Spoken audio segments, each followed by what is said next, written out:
CPM രാഷ്ട്രീയത്തിൽ P Jayarajan യുഗത്തിന് തിരശ്ശീല വീഴുകയാണ്. സമീപകാലത്തെ ഏറ്റവും ശക്തമായ തീരുമാനമാണ് പി ജയരാജന്റെ കാര്യത്തിൽ പാർട്ടി നേതൃത്വം കൈക്കൊണ്ടിരിക്കുന്നത്. എന്നും വിവാദങ്ങൾക്കൊപ്പം നടന്ന പി ജയരാജൻ ഒരേ സമയം തന്നെ പാർട്ടിക്ക് ഗുണവും ദോഷവും ഉണ്ടാക്കി. ബന്ധുനിയമനം മുതൽ റിസോർട്ട് വിവാദം വരെയുള്ള നിരവധിയായ ആക്ഷേപങ്ങളെയെല്ലാം കശക്കിയെറിഞ്ഞ് വിജയിയായി നിന്ന പിക്ക് BJP ബാന്ധവത്തിന്റെ പേരിലാണ് ഇപ്പോൾ പടിയിറങ്ങേണ്ടി വരുന്നത്.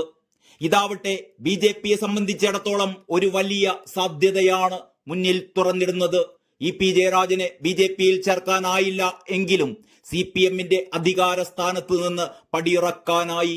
ഇനി ജയരാജന് മുന്നിലുള്ള ഒരു വഴി BJP പ്രവേശനമാണ്. അതൊരു രണ്ടും കൽപ്പിച്ചുള്ള നീക്കമാകും.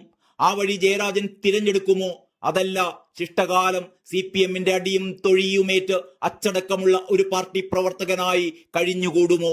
കാത്തിരുന്നു തന്നെ കാണണം.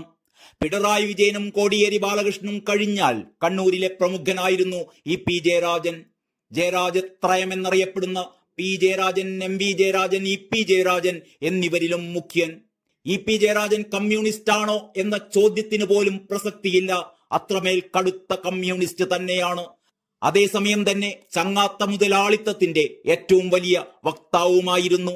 മുതലാളിമാരിൽ നിന്ന് പണം പിരിക്കുന്നതിൽ പി ജയരാജനെ കഴിഞ്ഞേ പാർട്ടിയിൽ മറ്റുള്ള നേതാക്കളുള്ളൂ. പിക്ക് സ്വന്തം ശൈലി തന്നെയുണ്ട് ഈ വക കാര്യങ്ങളിൽ. അവിടെ മാർഗമല്ല, ലക്ഷ്യം മാത്രമാണ് പിയുടെ ഉന്നം. അതിനാൽ തന്നെ CPMലെ തന്റെ വളർച്ചയ്ക്കൊപ്പം ജയരാജനെ ചുറ്റിപ്പറ്റി വിവാദങ്ങളും പെരുകി വന്നു. കട്ടൻ ചായയും പരിപ്പുവടയും തിന്ന് ജീവിതം തള്ളി നീക്കുന്ന കാലമൊക്കെ കഴിഞ്ഞു എന്ന് പരസ്യമായി പ്രഖ്യാപിച്ചയാളാണ് പി ജയരാജൻ. ഒരർത്ഥത്തിൽ എല്ലാ കാലത്തും പി വിവാദങ്ങളെ സ്നേഹിച്ചിരുന്നു. VS പിണറായി വിഭാഗീയത കത്തിനിന്നിരുന്ന കാലത്ത് പ്രായം പോലും നോക്കാതെ VSനെ പലവട്ടം പരിഹസിച്ചതടക്കം വിവാദ പെരുമഴ തന്നെ ഉണ്ടാക്കിയിട്ടുണ്ട് ഇദ്ദേഹം.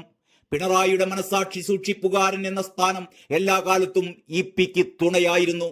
എന്നാൽ പിണറായി വിജയൻ തന്നെ പിയെ കൈവിടുന്ന കാഴ്ചയാണ് സമീപകാലത്ത് നാം കണ്ടത്. ഒരു ഘട്ടത്തിൽ SNC-11 കേസിൽ പിണറായിക്കെതിരെ പി ജയരാജൻ ചില നീക്കങ്ങൾ നടത്തിയെന്നും വിമർശനമുണ്ടായിരുന്നു. കോടിയേരിക്ക് ശേഷം പാർട്ടി സെക്രട്ടറി സ്ഥാനവും PB അംഗത്വവും സ്വപ്നം കണ്ട പിക്ക് MV ഗോവിന്ദന്റെ സ്ഥാനലബ്ധി വലിയ തിരിച്ചടിയായിരുന്നു. പിയുടെ ആഡംബര ജീവിതമല്ല, MV ഗോവിന്ദന്റെ ആദർശ രാഷ്ട്രീയമാണ് വേണ്ടതെന്ന് പാർട്ടി തീരുമാനിച്ചതോടെ പി ജയരാജന്റെ പതനം തുടങ്ങുകയായിരുന്നു. തുടർന്നാണ് BJP നേതാവ് ശോഭാ സുരേന്ദ്രനുമായും ജാവദേക്കറുമായും ഒക്കെ നടത്തിയ കൂടിക്കാഴ്ചകളും തുടർന്നുണ്ടായ വിവാദങ്ങളും. MV ഗോവിന്ദനെ പാർട്ടി സെക്രട്ടറി ആക്കിയതിൽ പിന്നെ പി ജയരാജൻ പാർട്ടിയുമായി സ്വരച്ചർച്ചയിലായിരുന്നില്ല. റിസോർട്ട് വിവാദമാണ് പിയെ പിടിച്ചുലച്ചത്. അതിൽ നിന്നൊക്കെ തലയൂരിയെടുത്ത പിക്ക് പക്ഷേ BJP ബന്ധം പുറത്തേക്കുള്ള വഴി തെളിയിച്ചു.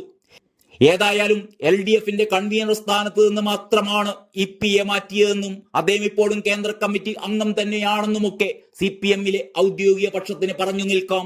പക്ഷേ എത്ര കാലം? അടുത്ത പാർട്ടി കോൺഗ്രസ് വരെ. അത്രയേ പിയുടെ കമ്മ്യൂണിസ്റ്റ് ജീവിതത്തിന് ആയുസുള്ളൂ എന്ന് നമുക്കൊക്കെ അറിയാം. അതിനു മുമ്പേ പി പാർട്ടിയോട് വിട പറഞ്ഞ് BJPയിൽ ചേർന്നാൽ അത് CPMനെ ഏൽപ്പിക്കുന്ന ആഘാതം അത്ര ചെറുതൊന്നുമായിരിക്കില്ല. News desk Kalakaumudi.